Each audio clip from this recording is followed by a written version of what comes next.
केला होता ठास की अखेर गोड व्हावा आणि अखेर गोड होत असताना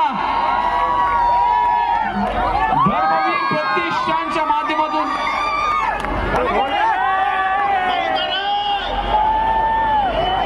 क्रेन ऑपरेटर खाली करा, नाहीतर खुर्ची खाली करा। फायनली धर्मवीर प्रतिष्ठानची मानाची दहीहंडी जय